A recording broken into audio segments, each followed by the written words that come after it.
নবনির্বাচিত প্রধানমন্ত্রী হয়েছেন, আল্লাহ আপনাকে এই নিয়ামত দান করেছে।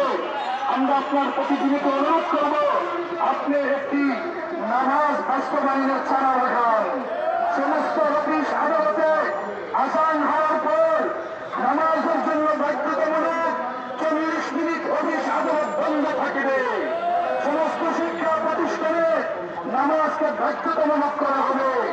নামাজ শিক্ষার জন্য যেই পরিমাণ এলেমের দরকার, যেই পরিমাণ কোরআন সংশুদ্ধ হওয়া দরকার, সেই পরিমাণ কোরআন প্রত্যেকটা ইউনিভার্সিটি, বিশ্ববিদ্যালয়, স্কুল, কলেজে এই শিক্ষাকে বাধ্যতামূলক করা হোক। আপনি দেখবেন নামাজ যদি বাস্তবায়ন হয়ে যায়, এই সমাজ থেকে চুরি, ডাকাতি, জিনা, ব্যভিচার বন্ধ হয়ে যাবে। তার কারণ নামাজ একমাত্র সমস্ত প্রকার অশ্লীল কাজ থেকে বিরত রাখতে পারে।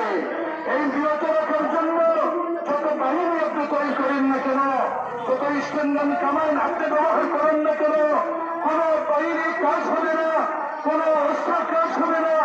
একমাত্র কাজ হলো সময় মতো নামাজকে আদায় করা। এই জন্য আমরা সর্বস্তরের মুসলমানদের পক্ষ থেকে আপনাদের নিকট এখন আবেদন জানাচ্ছি যে আমরা প্রত্যেকটা সেক্টরে যেন নামাজকে বাস্তবায়ন হওয়া যায়।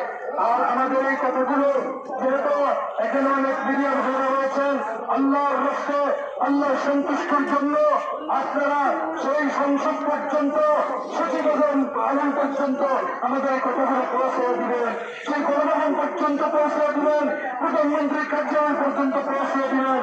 আমাদের কোনো দাবি নয়, এক দফা এক দাবি, বাংলাদেশে সর্বস্তরে নামাজকে বাস্তবায়ন করার দাবি। ইনশাআল্লাহুল আজিজ এই দেশ সোনার দেশে পরিণত হয়ে যাবে। আল্লাহ তাআলার রহমত নাযিল হবে। আল্লাহ পাকের পক্ষ থেকে আল্লাহর বরকত আসবে। নামাজ যার ঠিক হবে তার সমস্ত জিন্দেগি ঠিক হয়ে যাবে। হযরত ওমর ফারুক রাদিয়াল্লাহু তাআলা তার শাসন আমলে রাষ্ট্রীয় পর্যায়ে তাদেরকে প্রাধান্য দিতেন যারা ঠিক মতো নামাজকে আদায় করে, যাদের নামাজ সঠিক, যাদের নামাজ সহি, তারা রাষ্ট্রীয় কাজ ঠিক মতো আদায় করতে পারবে। তারা আল্লাহকে ফাঁকি দেয় না, তারা রাষ্ট্রপ্রধানকে ফাঁকি দিবে না।